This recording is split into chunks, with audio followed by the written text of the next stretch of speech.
Thank you to everybody. I'd like to welcome you to this very exciting webinar. We have a very full program, so we will start promptly. I just want to alert everybody, there will be translation in French, Arabic, and Spanish. So if you just click on the globe on the bottom, you can find the interpretation there. If you have any questions, please put them in the Q&A button. And if you have any problems with connections or with translation, just put that in the normal chat.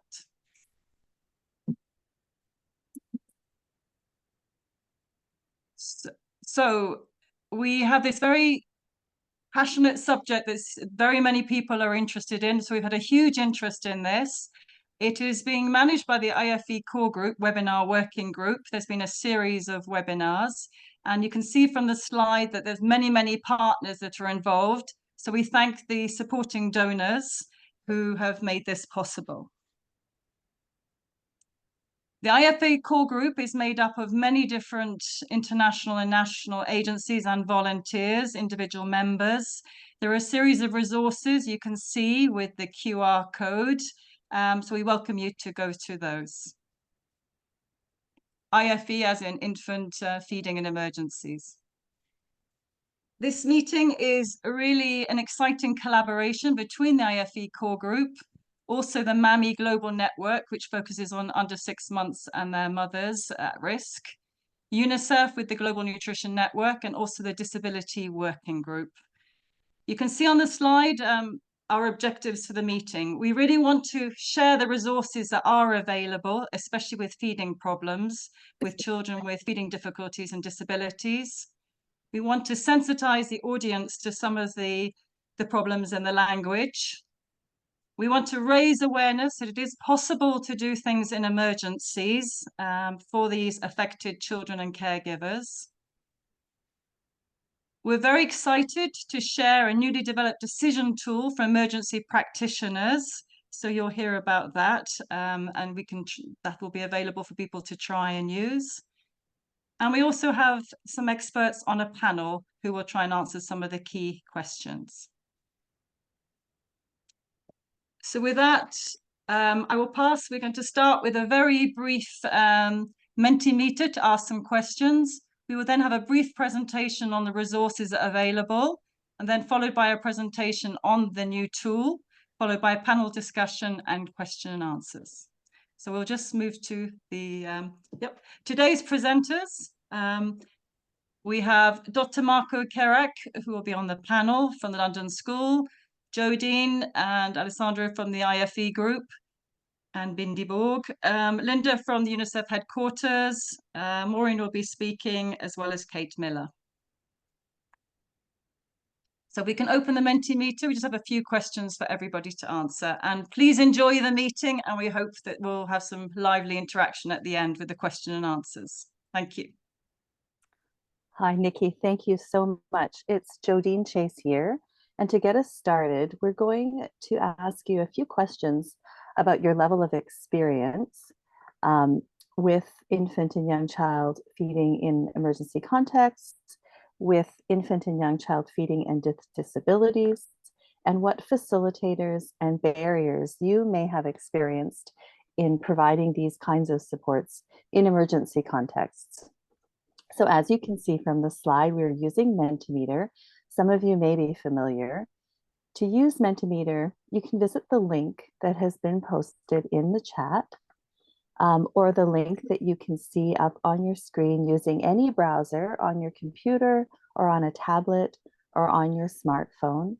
If you can't access the chat, go ahead and visit menti.com. That is menti.com,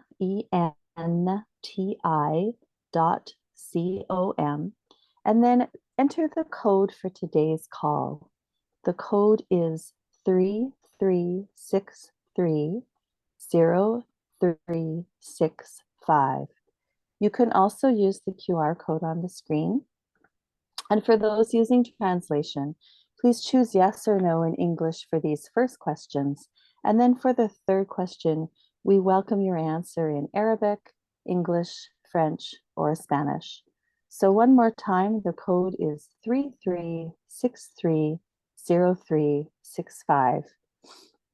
All right, so our first question is related to emergency contexts. We know that in an emergency, there are considerable barriers to optimal infant and young child feeding. Maternal well-being is eroded due to many factors, including displacement, stress, exhaustion, gender-based violence, just to name a few. There is a lack of privacy and support for breastfeeding. So can you tell us, please, and I see folks are already answering, if you have experience in supporting infant and young child feeding in emergency contexts? So we see that right now it's about a 2-to-1 mix here. Over 50 of our folks that are in the call today have no experience in supporting infant and young child feeding in emergency contexts, but we do have a good number, over 30 that have answered the Menti, who do have experience in emergency settings, supporting infant and young child feeding in emergencies.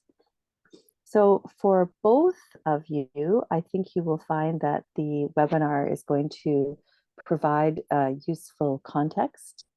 I think we are starting to see the results slow down. So let's give everybody another minute or so to answer. It's now about half and twice as many folks have experience in infant and young child feeding in emergencies. And some of you have less experience. So when you're ready, please move to the next slide and we will present the second question.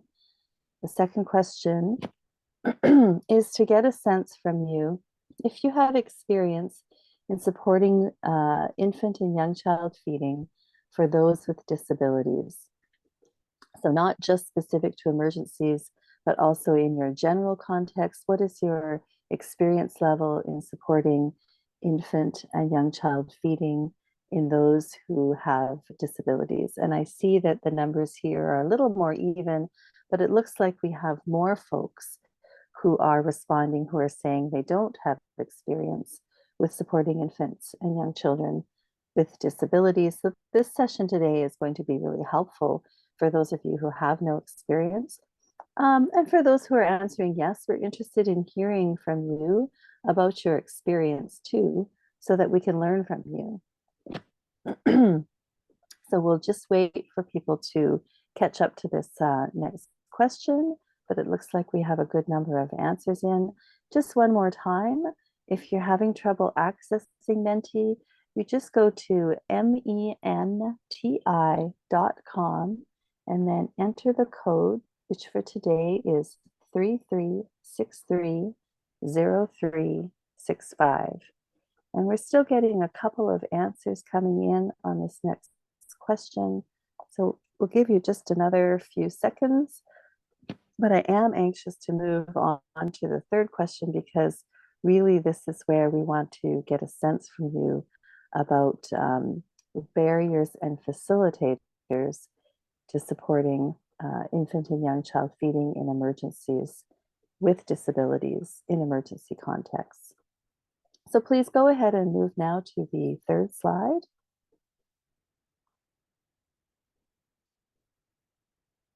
Thank you so much for those of you who are participating in the Menti. It is really appreciated. It really gives us a sense, but also it's important for us to be able to hear from you and hear your perspectives. So the third question now is a text box. So please answer, do you think that you can support infant and young child feeding with disabilities that are presenting in emergency contexts? And if yes, please let us know what helps you to provide this support in your context. And if no, please let us know what the barriers are to providing this support. You may have both yes and no answers, and it's okay to answer more than one. So just give us a short answer, yes because or no because. And thank you so much for your responses already so far. What I'm seeing on the screen here, and I'll just read a few of them out loud. I'm seeing people are saying that, yes, there's a need for clear guidelines. I'm also seeing some barriers that are being identified is that it's hard due to lack of funding that is needed for those with increased needs. I'm hearing people say that yes, they are supported because they have an interdisciplinary team. And feel free also to put your answers in Arabic or Spanish or French. And some of our IFE core group members will help us in reading those back so they can be translated for everyone who's listening in the call on translation. Oh, yes, there's a really good point here about that having the identified space to support families is very important. I see someone here has indicated they're not fully prepared yet. They need capacity building. I'm seeing it identified that training is when there is training, then yes, support is possible. And that positive government policies and human resources are facilitators.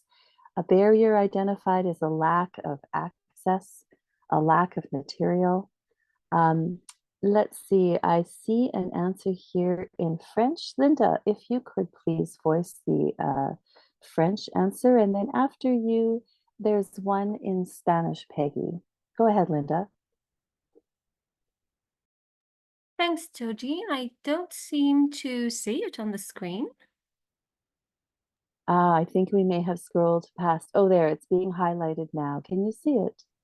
Oh, yes. So it says because the strategy is integrated in the policy, in the national policies.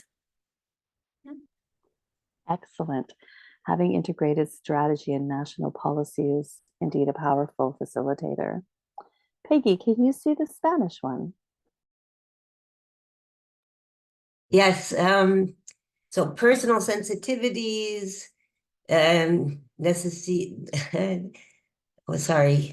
need to integrate and not forget the understanding and the restrictions of the counterindications for dealing with disabilities. Yes, thank you very much, Peggy. We're seeing a fair bit of information or of identification of both as a facilitator and a barrier, the importance of adequate training. We're seeing here, and I'll read this out loud, access to adequate training for caregivers, inclusion of disability-specific strategies in infant and young child feeding programs, and availability of resources tailored for children with disabilities. I think that we're starting to see a clear direction here pointing in what people are asking for. Here's another one saying that clear guidance and hands-on training is needed. And of course, support is necessary with people who have knowledge and experience from previous projects. So I think what we're going to do now is, oh, there's a few more that have popped up. I'll give this one more minute. But thank you so much, everyone, for indicating your barriers and facilitators here. I know that in Spanish, we heard that in that country there is clear policy and guidance incorporated into national guidance. And then I'm hearing folks say that things like they need to know and they need to have clear guidelines. So I think that we will wrap this up and thank you again for your participation in our Menti exercise. I'm now going to turn things over to Linda at UNICEF to carry on with the presentation. Thanks so much, Jodine. Thank you, everyone. I'll wait a second for the slides to come up. Thanks so much for the opportunity to be here in this really exciting webinar. It's so nice to read the contributions. My name is Linda, and I'm a nutrition specialist with UNICEF headquarters here in New York. I'm part of the Early Childhood Nutrition unit, and I'm here to give a small introduction to the topic that we're talking about, nutrition, infant and young child feeding, for children with feeding difficulties and disabilities. And I do have some good news in response to some of those contributions that resources do exist. And so hopefully we will be able to share some of those. So I will be going through this presentation to share some resources before handing to Maureen, who will go through an exciting new resource. So first, allow me to provide a quick reminder of two important terminologies. One is what we mean by a person with disability. And as you can see, this refers to those with long-term physical, mental, intellectual, or sensory impairments, which in interaction with various barriers may hinder their full and effective participation in society on an equal basis with others. And then when we talk about inclusion, disability inclusion, this is the process that ensures that all persons with disabilities enjoy their full and fundamental rights and freedoms to fully and effectively participate with and within their families, communities, and societies without barriers and on an equal basis as those without disabilities. I encourage you to find more definitions on the Feeding Disability Resource Bank, which we will share the link in a moment. So why are we here? Because as you have all indicated, we have identified the issue that exclusion is a problem, and therefore inclusion, especially of children, in all aspects, must be a priority for all of us. And so globally, we show that 1 in every 10 children have a disability. And those children with disabilities are, of course, more vulnerable. And they are more likely to suffer from different conditions, but in specifics, all forms of malnutrition, including when we talk about wasting and stunting, as you can see on this slide. Next, please. So these figures and findings reinforce the existence of this link between malnutrition and childhood disability, and also childhood disability and malnutrition. And so you can see here that cycle that we need to break. Especially, of course, as you all indicated, next please, in situations of emergencies. And as Jodine also started to introduce this topic, we know that the proportion of children with disabilities is higher in emergencies, and they're much more marginalized and excluded. Thus, the importance of ensuring that life-saving interventions, infant and young child feeding in emergencies, are especially inclusive, and we therefore speak about disability inclusive IYCF-E, or infant and young child feeding in emergencies. Next, please. So what are we doing? I'd like to introduce the Disability Inclusion Working Group, which is part of the Global Nutrition Cluster. This is a group that has been working to ensure disability inclusive nutrition response in emergencies and has been prioritizing this latest task that we are going to hear about today, that aims at ensuring that frontline practitioners in emergencies are equipped to improve the nutritional outcomes of infants and young children with disabilities and feeding difficulties. Next, please. So the Disability Working Group has been engaged in ensuring that resources are available for emergency responders. And so I'm sharing here the group page and encouraging you, of course, to check some essential resources. You can see here ones on the screen. I've pasted 3 screenshots about responding to emergencies in specifically for disability inclusive response in nutrition. Next, please. And then a very practical resource that I wanted to highlight is the essential actions on disability inclusive nutrition that you can see here. And again, encouraging you to visit the page and check this resource, a very practical checklist. And then next, please, 3 more that are more programmatic in terms of programming, planning, and these are the tips for the nutrition cluster and essential actions for cluster coordination, all of which you can find on the working group page. Next, please. But I do wanted to spend a few minutes to highlight an important resource bank that houses resources to address both disability inclusion and feeding difficulties in general, including in emergencies. And so this Feeding and Disability Resource Bank was originally developed by USAID Advancing Nutrition. This is USAID's flagship multi-sectoral nutrition project, and it started in 2018 all the way until the end of last year. This was led by JSI. And then since early this year, UNICEF has transferred the bank to its platform and has been managing it.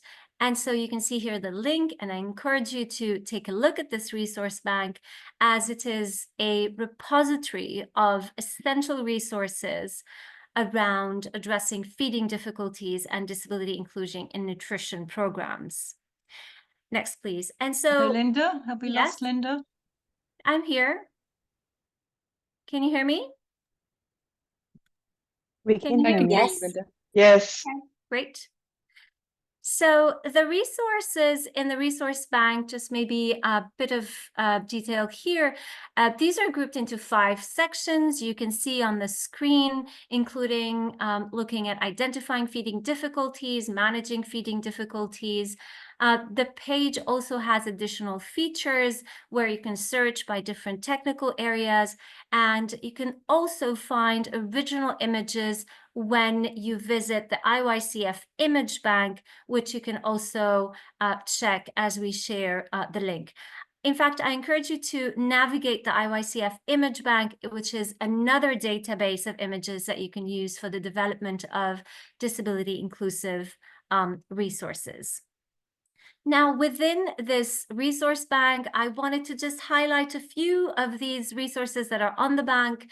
One is the Health Practice Guide, which provides guidance on ensuring children with disabilities have access to inclusive nutrition and health services, and the Nurturing Care Practice Guide, which also provides practical approaches with a focus on nurturing care. And then an existing recent resource, next please, which was launched earlier this year, is the Community Infant and Young Child Feeding Package, which was updated to ensure the inclusion of care of children with feeding difficulties. Again, encouraging you to access this link as a community resource. And then another very recent resource is the Save the Children Disability Inclusive IYCF package, which provides guidance on IYCF disability inclusive programming. And there are much more.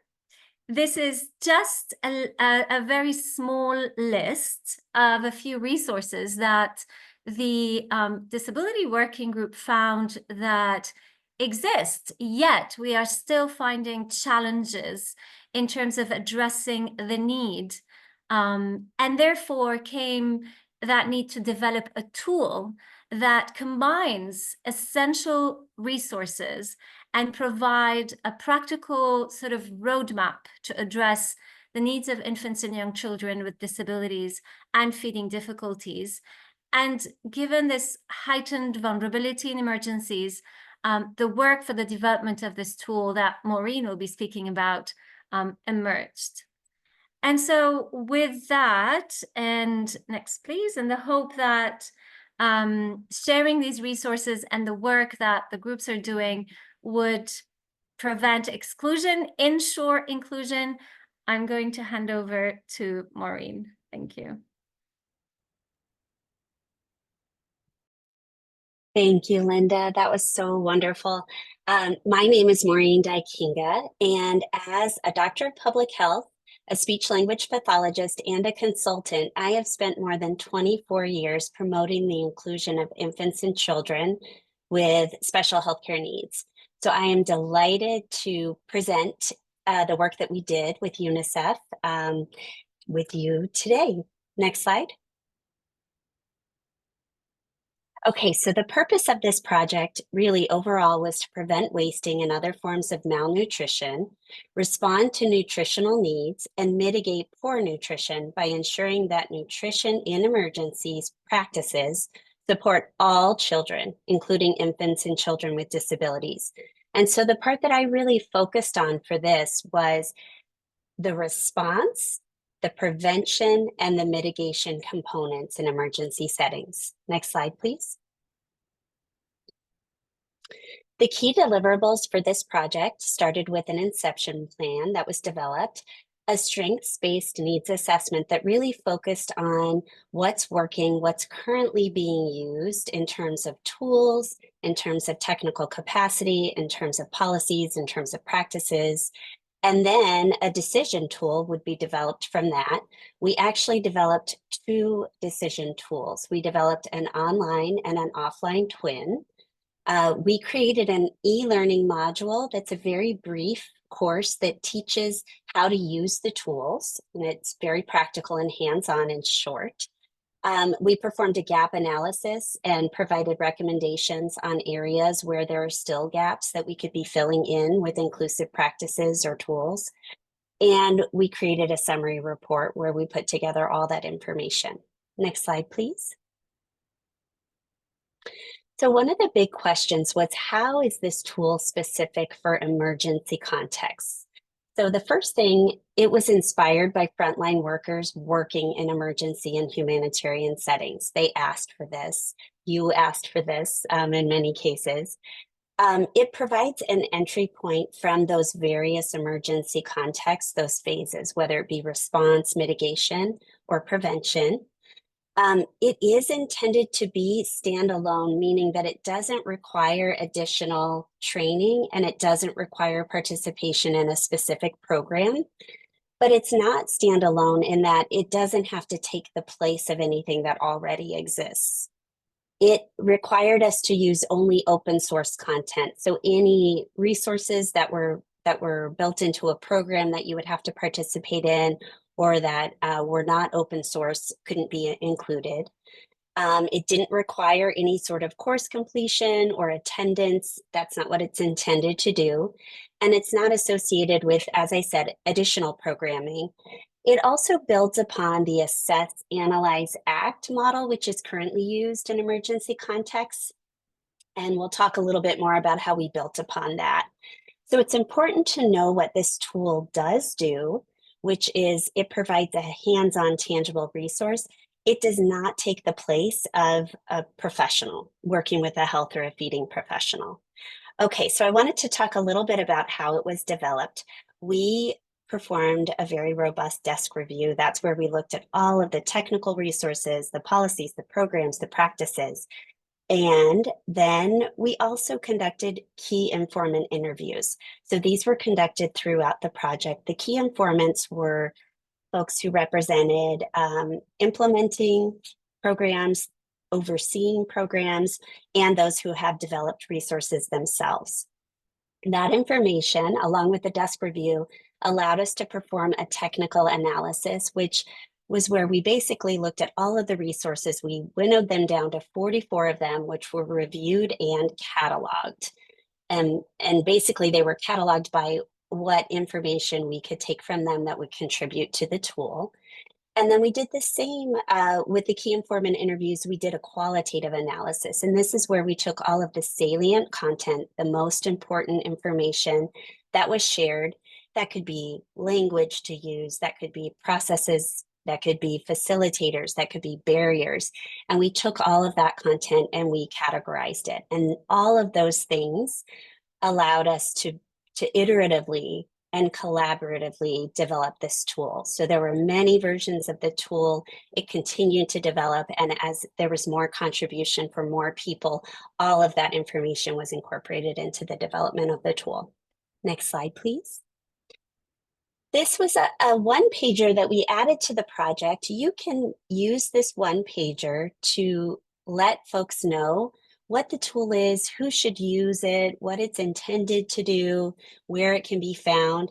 And this one-pager is also located at the beginning of the offline version, which we'll talk more about in a minute. So you can start to understand a little bit about who should use this tool and who shouldn't use this tool. It's structured, next slide, please. It's structured we start with, we select the infant and child age category. So we broke up the age categories into 4 primary categories that just capture some of the most important developmental feeding skills. And then once you enter that information, you can use resources to assess the oral structures as you're assessing nutrition. Then you go into analyze and act. So these resources will help you analyze the feeding difficulties that you're observing and act by using a functional action plan. The functional action plans are based on functional feeding difficulties that are described rather than associated with disability. As we know, disabilities have a very, very complex and range of abilities and limitations, and we didn't want to define the feeding difficulties by disability. We wanted to define the feeding difficulties by the challenges with nutrition and feeding. The appraise section was added on to this model, which is where we use the resources to appraise the response to these feeding strategies and see if it's working, see if we need a different plan or different resources.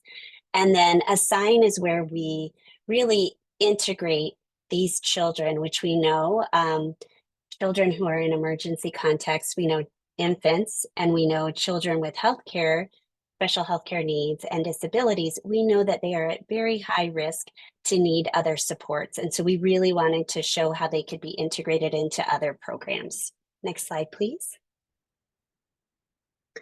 All right, please play the video. And this is a demonstration of the offline version.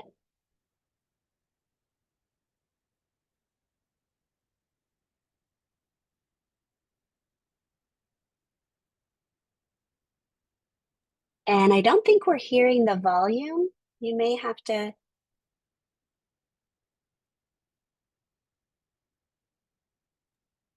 Sorry, you're not hearing the volume? I'm not. Okay. Let me try again. 1 sec. Select 6 to 11. Once you've downloaded the PDF, you want to find the table of contents. At this point, you can click on Start to select the age range of the child. For the purposes of this demonstration, we're going to select 6 to 11 completed months. This is the assess phase. So during your assessment of health and nutrition status, you're going to always refer to your local protocols and use the existing tools. This decision tool is meant to supplement what is already in use. It's not meant to take the place of something else. So we're going to follow the local protocols and then answer the question, what is the status of the infant? Depending on the answer, you'll make the decision about what to do next. So if your option is complicated, severe, acute malnutrition and wasting, stop. Do not use this tool. Instead, follow national nutrition protocols and refer to the nearest hospital. If the infant has uncomplicated, severe acute malnutrition or moderate acute malnutrition wasting, use this tool. If there's no acute malnutrition or wasting, do not use this tool. Instead, just follow local nutrition protocols. So for this demonstration, we're going to say that we've selected this category, and we're going to click on the link for Assess Oral Structures. That takes us to instructions of how we can assess the oral structures for this age range. Step 1, we'll observe the infant during feeding or at rest. Look for weakness in the tongue, lips, or jaw muscles. Step 2, we'll observe the structure of the lips. What we're really looking for is any sort of hole or cleft. And then step 3, use a light to look inside of the mouth. Look for holes or clefts on the top or the roof of the mouth inside. Then you have some decisions to make. If there is no cleft, you can go to Analyze Functional Feeding Concerns and act. If there is a cleft, you can go directly to the action plan that's intended for children who have cleft lip or palate.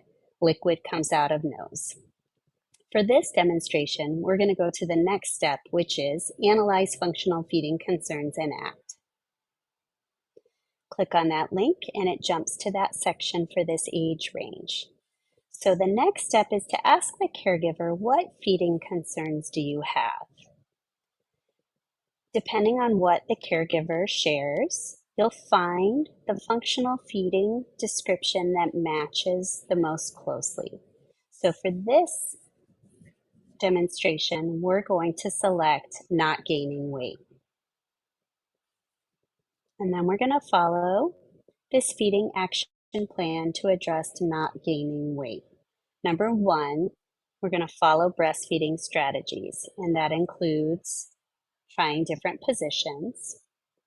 Number 2, we're going to use strategies that encourage attachment, and that might be skin to skin, lip stimulation, or drip drop. And remember, we just have very simple descriptions and very simple pictures. The purpose of this tool isn't to require a lot more education. It's just to give some simple tips and tricks to help these really needy little ones who are being served in emergency contexts. Then step 3, for this age range, we want to make sure we've introduced complementary foods. And we're going to follow the UNICEF and WHO guidance, and that's provided right here for this age group. And then step 4, we're going to follow the strategies for safe feeding by matching the texture of the food to the skills of the child. And we're going to introduce the spoon. Here's a list of different skills that you might observe that are needed to match with this texture, a smooth texture. Here's the next progression of skills to observe to show that you're ready to progress to this texture. And then here's a list of skills that you can observe during this age range that allow you to progress to this type of texture food.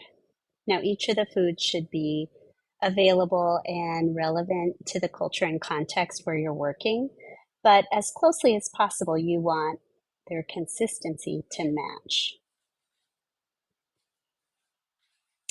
Baby Ubuntu Resources has given us a nice description of how to place the spoon, what to expect, what to see the child do, and the positioning.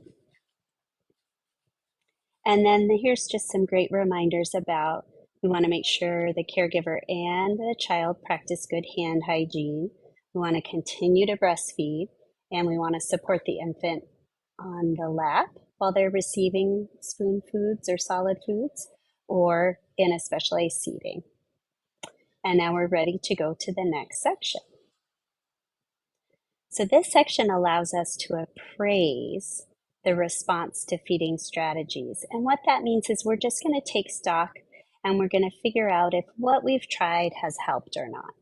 So it's going to start with a question, did the feeding improve? Now this question might be asked maybe at the next growth monitoring or nutrition monitoring visit. It might be asked during counseling sessions. If you've had a chance to try some of the feeding sessions right now, in the moment, you can ask the question here, did feeding improve? And then if the answer is yes, you're going to continue to follow that action plan and move on to the next step. If the answer is no, you're going to have to refer back to those local protocols especially if they have severe acute malnutrition and it's complicated. If the child falls into that medium category again, you may want to look back and decide, are we going to try this action plan for not gaining weight again? Or do we need to look at the action plan for coughing and choking? And so you can explore that if they belong to this category here. For this demonstration, we are going to say the child has improved, and we're going to move on to assign next steps. This section is really just intended to be a reminder for all of us of what a high priority malnourished children and children with feeding difficulties and children with disabilities are. And so there are some resources here that show us where we can get products or specific technologies that could be helpful. Maybe it's supportive seating, maybe it's modified cup. Maybe it's something that helps with eating solids. And then most importantly, we really want to encourage coordinating with country officers to link these humanitarian efforts and move more towards development and away from just responsiveness. So really build on the resources that exist. And these resources are listed here. Engage with the community, take advantage of cash transfers if they're there, if there's food security measures, early childhood development, WASH, and psychosocial supports. And those supports are not just for the infants and children, but really for the caregivers as well.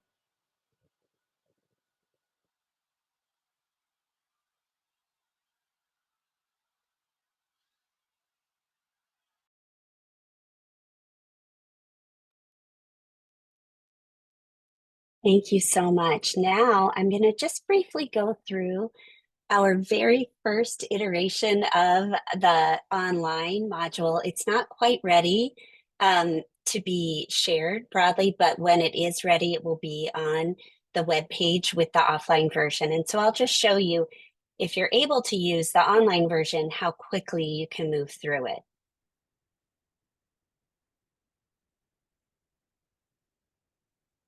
Okay, so we're going to start here, select the age range of the child. And for this one, I'll pick 12 to 23 completed months. I'm going to look at the status of the nutrition, and I'm going to see here uncomplicated severe malnutrition and wasting. And then that takes me to assess oral structures. So I get that same information about how to assess the oral structures. And then here, if I have a cleft or no cleft, I'll make that selection. So for this one, I'll say no cleft. And then I'll go to what feeding concerns do you have? And so if I want to say not gaining weight, I can just select that right here. And then I can appraise the response to feeding strategies, just as I did before. And when I'm done, I can go to the bottom. Yep, and when I'm done, then I'm all set.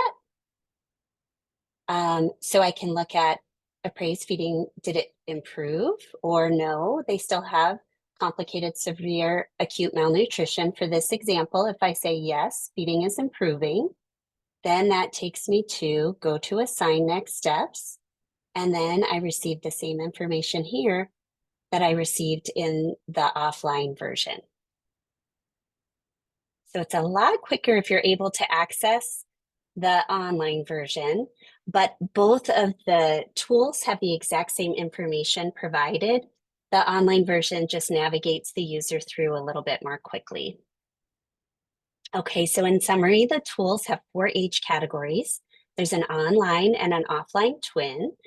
They address a range of functional feeding difficulties, and I really wanted to demonstrate the focus of the tool, but those feeding difficulties touch on things like if you have cleft lip and palate, what does that look like? The way that you get to that information is through the functional feeding difficulty that we typically see, which is that liquid comes out of nose. We also, for different age ranges, touch on chewing difficulties, and that's indicated by food spilling out of mouth and concerns with aspiration or food or liquid going into the lungs. And so we address all of the things that we can address with this tool, with the purpose of this tool in emergency contexts, understanding it doesn't take the place of what we're hoping to achieve if we reach out to a feeding specialist or a healthcare provider. And remember, there are multiple steps that may take place over time. So that's the assess, analyze, and act, appraise, and then assign. And now it's my pleasure to turn this over to Brooke for questions.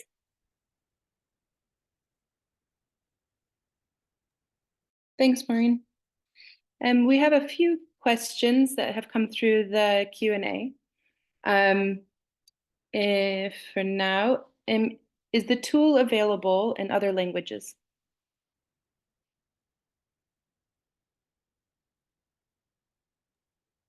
And Maureen, are you? Yeah, the tool currently is available in English. Linda might be able to share a little bit more about the plan for it to be available in different languages based on how the website works.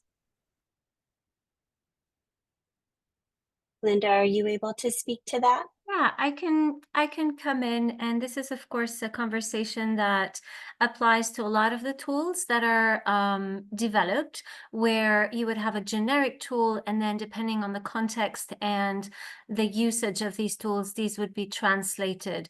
And so normally it would be regional adaptation, translation, depending on the context. As the Disability Working Group, I think there are conversations about supporting this as we move forward. Thanks. Great, thank you. And is there a paper-based version or is there any paper-based disability tool? Linda, maybe you. So the offline version is set up as a searchable PDF. So if you download it to your computer, you can touch on the hyperlinks and it jumps you through. If you would like a paper version, it will require you to print out the actual tool itself. Yeah, if I can just also come in here, that in some tools also you have some instructions for the countries and the teams on sort of the specifications of when you want to print out those tools. I mentioned the community IYCF counseling package, for example.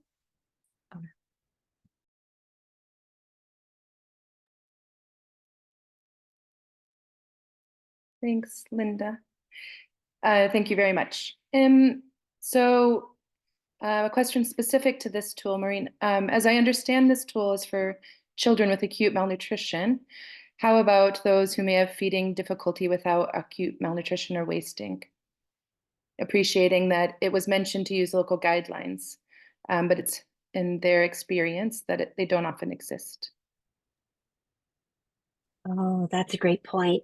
Yeah, this is a great foundation for us to build off of. And in a perfect world, these strategies would be preventative. They wouldn't just be in response to difficulties. And I think as the tool becomes more broadly used and people are familiar with it, they may find that it's okay to use the tool and use some of the feeding action plans for children who are not yet malnourished or don't fall into that category yet.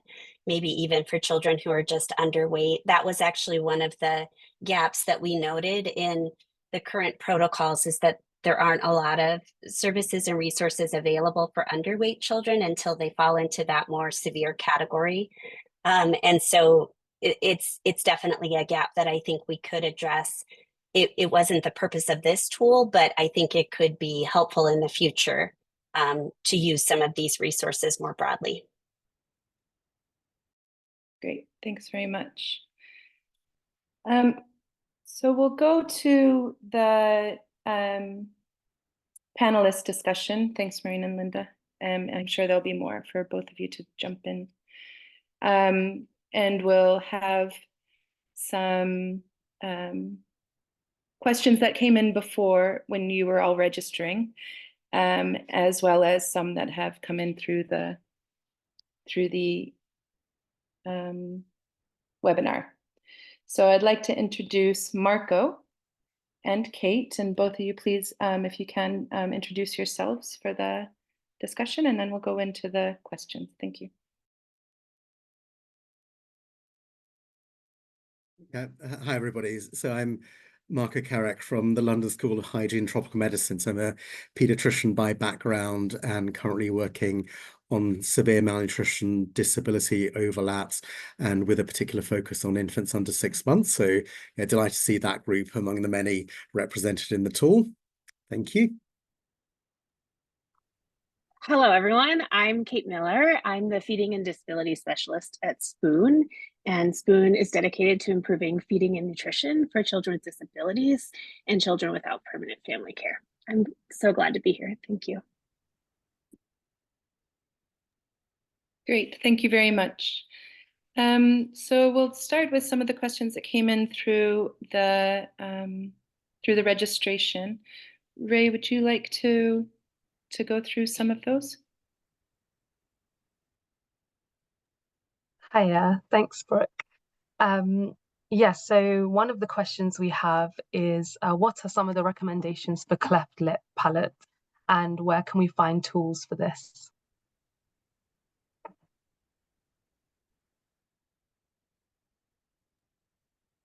I think you'll see in the tool there is some guidance provided directly to address some of the specific feeding challenges for infants and children with cleft lip and cleft palate. There are also some great feeding and nutrition resources available within the bank that was shared earlier. So those would be a really, really great places to get started.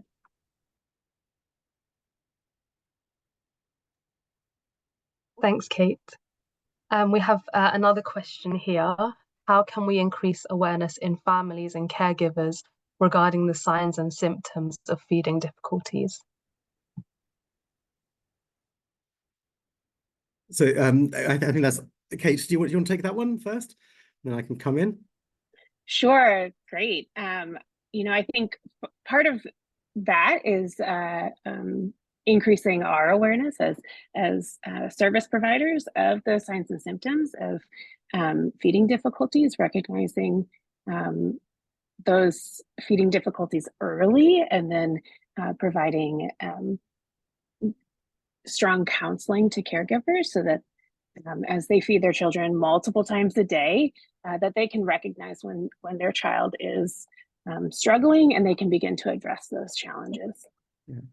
I mean, I'd also say that families generally know that there's something not quite right. They know that their child is different to others, to other siblings, to neighbours and others in the community. So I think people always know that there's something up, but it's about having the healthcare workers. And I think that's where this tool and the many others are really, really key.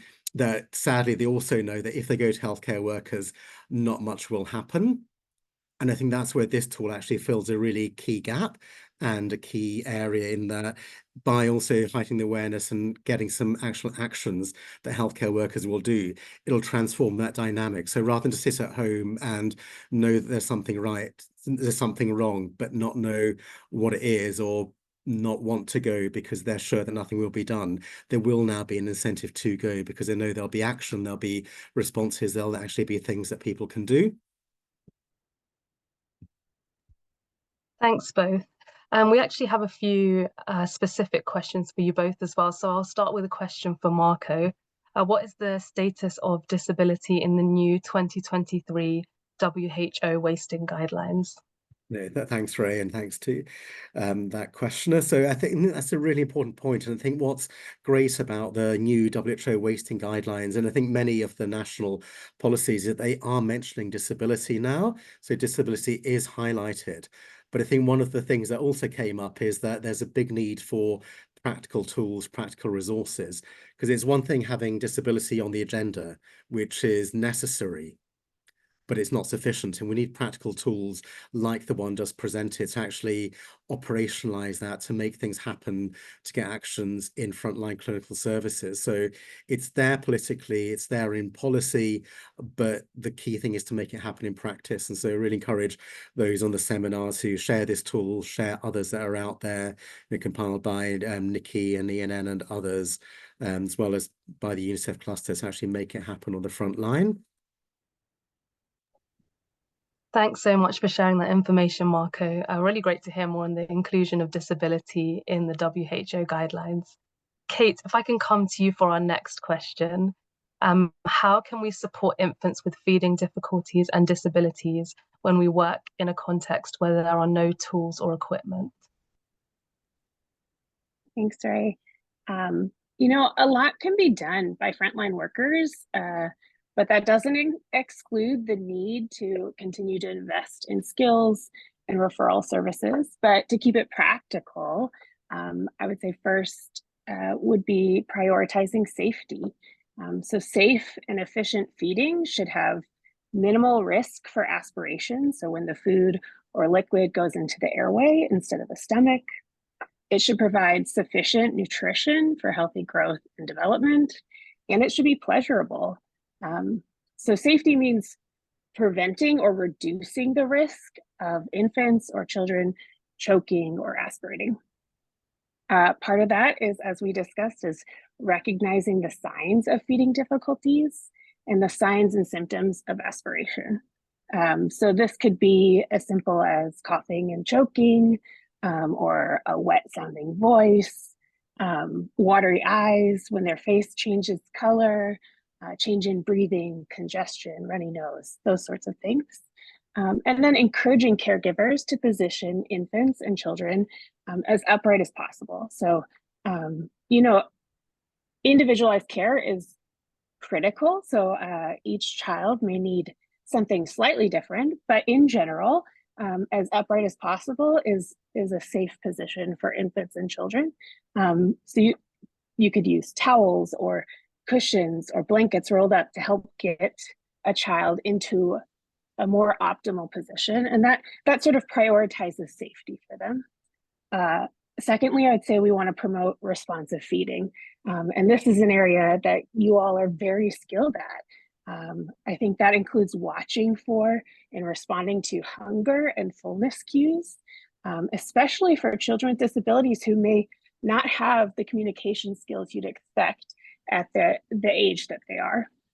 It means respecting the infant or child's communication, encouraging an appropriate pace.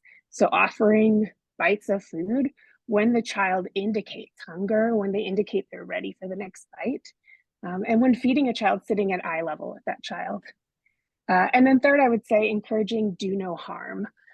So making sure that caregivers are not forcing the child to eat, and helping them understand the dangers of force feeding, making changes slowly. So watching the child to communicate what they can tolerate and observe for how they accept the strategies you're trying, making sure that whatever you're doing to try to improve their feeding, that you are watching the child for what works for that individual child. And helping caregivers know that it's okay to stop feeding the child when they indicate they're done, or to stop a strategy that doesn't appear to be working for them. I recognize there's a need for more access to the products, to the tools and the equipment that are feasible in low resource and emergency contexts. But there's still an opportunity for you as a provider to think creatively about how to meet the individual needs of the children. So you can modify common utensils, use, like I said, blankets or cushions to help support positioning. And so try to think creatively about what you have access to support the individual need of the child. And I think as an example of thinking about what skills you bring to the table, I want to tell you just briefly about some work we did with Save the Children in Somaliland. So earlier this year, we designed a disability inclusive training on nutrition and feeding to support infants under 6 months and their mothers. And one of our primary objectives was really to help the frontline workers apply their existing skill set to a population that they were less familiar with. So they had received a lot of training, for example, on positioning for breastfeeding. And so the training we were able to add to that was to help them problem solve. How do I apply this skill set I have to children with disabilities? So understanding sort of some of the specific challenges and making sure that the work they were doing included that a population that they maybe were less comfortable addressing or maybe less familiar with, but that are very much a part of every population we serve. I'll stop there and hand it back to you, Ray. Thanks for sharing your experiences, Kate. I'm sure our audience and those working in emergencies will have found that really informative and useful. We have another question for you, Marco. What outcomes are relevant to measure when assessing the success of disability-focused research and programming? Yeah, thanks very much. Great question. To keep it very short, just in light of time, I think the big thing is our normal metric of success in nutrition is weight gain, and that's problematic anyway. But I think here we particularly need to focus on quality of life and how trying to improve things, both importantly for the child, but also for the carer. So that can be done informally in programs through surveys, exit questionnaires, etc. Just discussion with caregivers as they exit the program, but also I think lots of tools that exist in research for those who are seeking to more formally evaluate. So there's WHO quality of life, short questionnaires, many other similar things, the maternal support, maternal perception of social support, so many questionnaires. But I think the big message is focus on quality of life. This is not just about growth. Sadly, we can't always improve that as much as we'd like. Sadly, we won't be able to prevent premature mortality, which is a big issue for some disabilities. But what we can really do, and perhaps a kind of ending thing, is we can improve things for the child, for the mother, for the wider community, in terms of how they experience it, helping them navigate and providing that supportive, nurturing environment. Thank you, Marco. Just coming back to you, Kate, how do you suggest we approach screening for and responding to feeding difficulties? Thanks, Ray. At Spoon, we really take an approach that combines training, tools, and advocacy. I think having tools is really, really important, but making sure they're paired with access to building that capacity and those skills to address a variety of challenges. Our work has also shown that several different types of entry points can work well. So, for example, in Lesotho, we target nutrition and feeding in preschools as well as health facilities. In Zambia, we've done it in community programming. In Uganda, it's a mix of schools and community centers and childcare institutions. On an individual level, screening is intended to identify risk and should be completed at regular intervals. It's always a first step in the process and should lead to more in-depth assessment to understand a child's individual needs. Routine screening that is integrated into regular care at regular intervals can detect challenges early. So if we can identify feeding difficulties early, then we can address them before they progress to something bigger or to have a larger impact. It's important to approach screening and responding to feeding difficulties systematically. That's what I love about the tool that Maureen just shared, is it's very systematic in the approach. Because feeding is a bit nuanced. I know we all do it several times a day, but it's a complex process. And so if we are systematic about the way we look at the challenge, that will help identify sort of where to make changes. I think in infants and children, what makes feeding challenging is that it's a co-occupation. So that means that it's something that is done together. It involves both the feeder, the caregiver, and the child. And so success relies on the skills of both the mother or father or grandmother and the infant or child. So when we're planning for programs and interventions, it's just important to keep in mind how common feeding difficulties are. So any program that targets infant feeding and child feeding, it should have a plan in place for how to support infants with feeding difficulties and children with feeding difficulties. It's a given that children with disabilities and children with feeding difficulties will be a part of your programs, and that will help you be prepared to address their needs as opposed to being reactive when the issues show up. Great. Thank you so much, Kate, for sharing that information. I think we have time for one more question each. So, Marco, what would you say are the priority research questions to improve outcomes for children with underlying issues?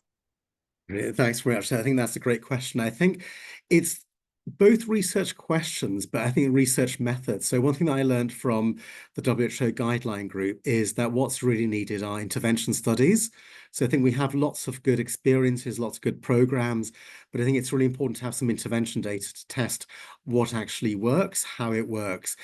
And that will help us find, number one, it'll help us really understand, help us develop, and help us fine-tune things, because not everything that works well on paper and in theory is as effective in practice. And there may be tiny little things that we can change that actually make a transformative difference. But unless we examine it formally in comparative trials, we won't know that.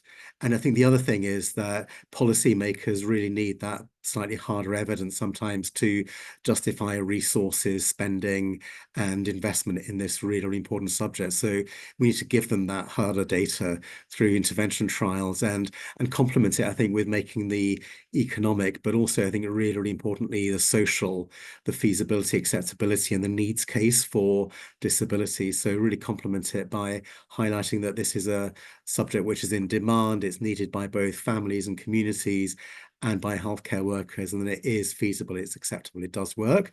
So gear things up for the GRADE process. If you haven't heard of GRADE, look it up, but it really helps things work through from theory into policy and into frontline practice, which is what we really need.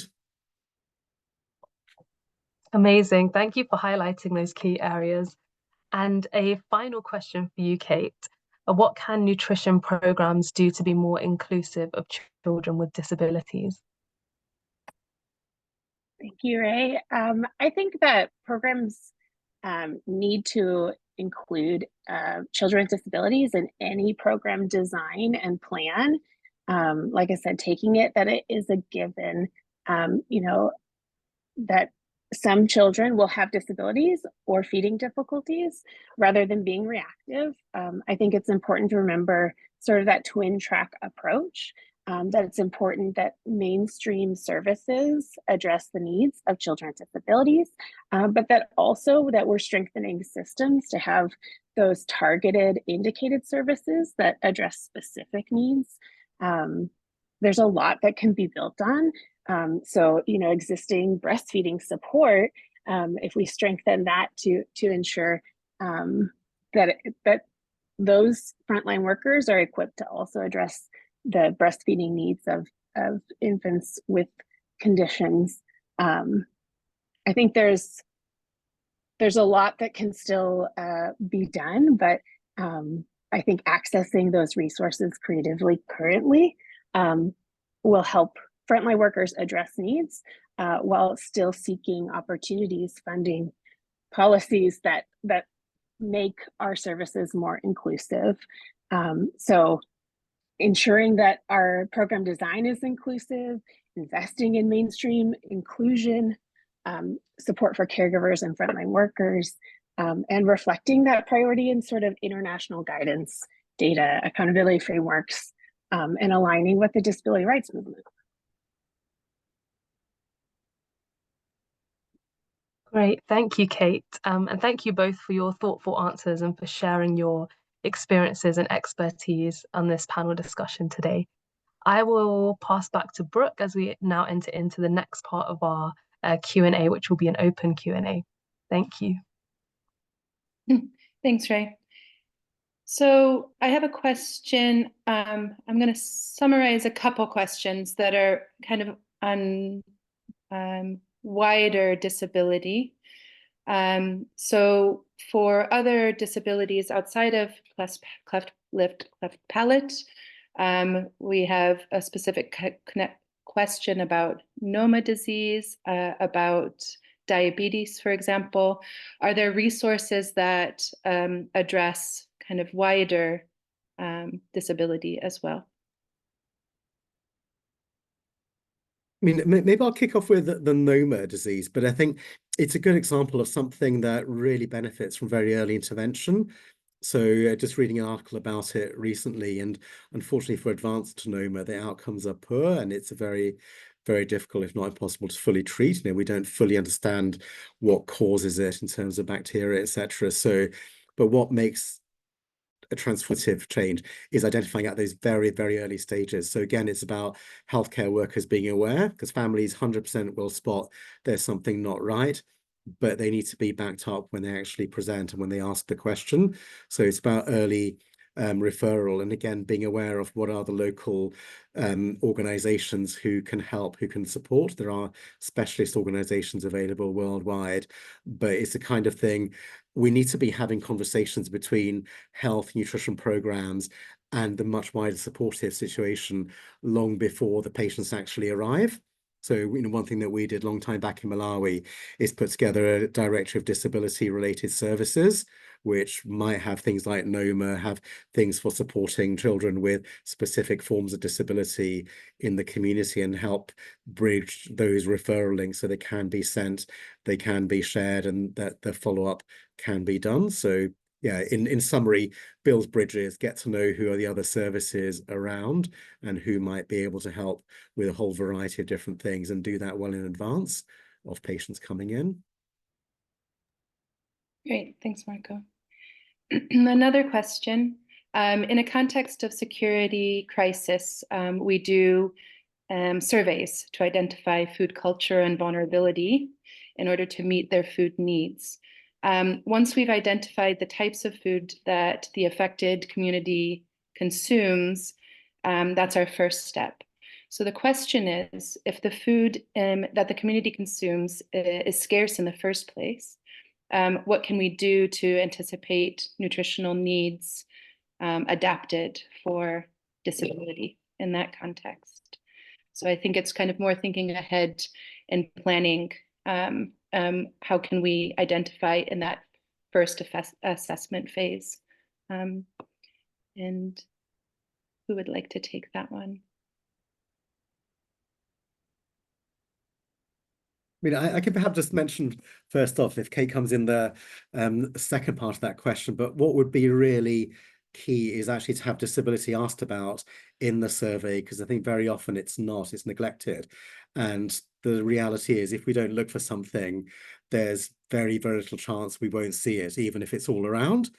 And so encourage people to use the questionnaires that are available. There's a World Bank 10 questions short, short assessment tools for screening for disability. There are developmental tools, so that's related to disability, albeit slightly different, but have disability in the questionnaire, even if it's just looking for the major forms of disability, the cerebral palsies, hydrocephalus, etc., cleft lip, cleft palate, because as soon as we get a sense of numbers, that really transforms things into having the conversation. How do we provide care?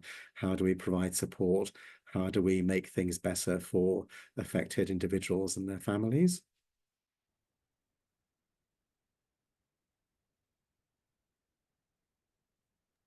Thank you. I have some practical programmatic kind of questions. One is asking about funding. Is there a recommended kind of earmarked funding, or is there some guidance with regards to budget planning or program planning with regards to funding that might be useful if someone's integrating this better into their programs? So I think I started typing a few questions, but Kate, go ahead first. I would just say, I think it's pretty dependent upon your program and where it's located. And so I think there are opportunities to bring in support to existing programs, right, to make them more inclusive. And then there's opportunities to build targeted support, so to develop the services that meet the specific needs of children with disabilities. So I think it depends on sort of the status of the program and where you're starting. So are you adding some information around disability and feeding difficulties and strengthening the existing program, or are you creating services where you have skilled workers to address complex feeding issues? And so there isn't a specific number to target. I think it depends on what the primary piece is, but I think it's important to make sure that's part of the program plan from the very beginning, and then help in working with your budget to make sure that happens. Thanks, Kate. Linda, do you have anything to add? Yeah, I just wanted to maybe re-mention some of the resources that we indicated in the presentations, particularly the ones on the Global Nutrition Cluster Working Group, Disability Working Group.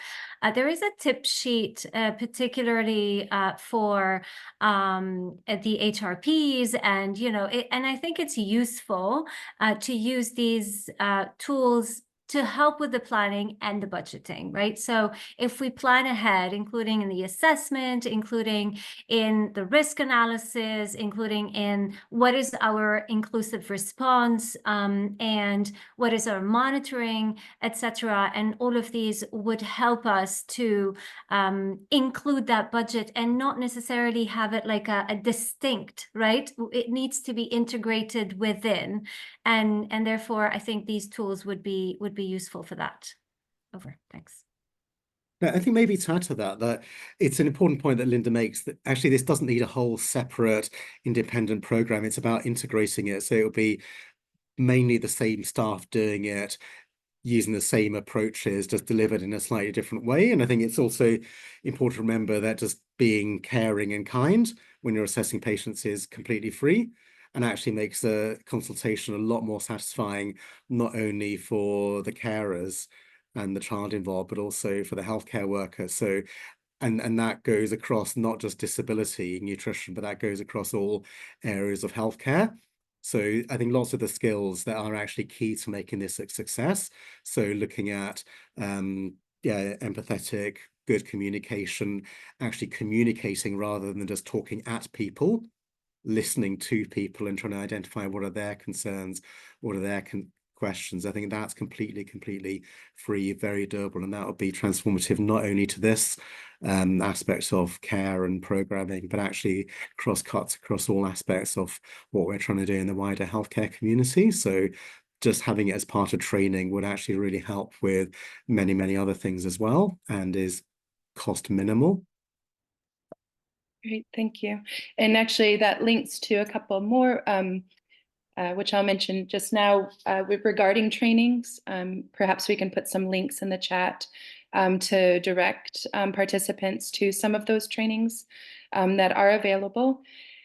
And then the last question before I hand over to Nikki, there's a couple questions about kind of not showing weight gain and the nutritional status of infants. And are there tables or references or values that we can use for weight gain or motor skills, satisfactory development that is available for participants or for program? Yeah, I think that there are lots of disability specific weight charts, like there are weight charts for Downs and other types of disability, but then that gets very complex and very bogged down. I think the simple thing to remember is that firstly, it's very disability dependent. So, a child who has a visual impairment is going to have very different, should have a pretty normal growth compared to a child with severe hydrocephalus or cleft lip or cleft palate. So number one, take into account what the disability is. And number two, as a rule, remember that they won't grow as well as all other children. So the game is not just weight gain. The game is about that quality of care, the quality of life, making sure that they feel that they're moving forward, that they're developing at a rate that's appropriate for them. They're moving forward, and I think not to discard them, not to get disappointed. And I think especially for program managers, not to discount outcomes and not to see things as a failure if all children are not reaching nutritional cure or the weight-based statuses, because I think that's not what it's about. And certainly my experience that there are cases where infants and children with disabilities are not included in programs because it makes the figures look bad, because they relapse more, they get readmitted, their weight gains are poorer. So we need to get beyond that and admit them because they need care. And if we can to avoid that problem of analysis, we can analyze them separately and look at children without disabilities for the main analysis. But really the key message is focus on quality of care, quality of life as what really matters for disability. Weight gain is nice, but it's not the most important thing. Great. Thank you so much. Thanks, Kate and Marco and Linda. I'll hand over now to Nikki with the MAMI Global Network. Thanks, Brooke. Thanks, everyone. As I said, Nikki Dent from the MAMI Global Network. I had the privilege of closing this very stimulating and practical webinar. So I just have 3 quick points. So the first one is, before you sign out, a big plea that you'll just complete a very short assessment on how you found the webinar. It helps us to strengthen the future webinars because this is part of a series. So really would ask you just to hang on at the end. We'll do it just after I finish speaking, and it will be available in different languages, because the more feedback, the better we can evaluate the needs, and also your voice really does count. Second point is that all the materials, the presentations and the recording in different languages will be shared through the Global Nutrition Network, through the GNC.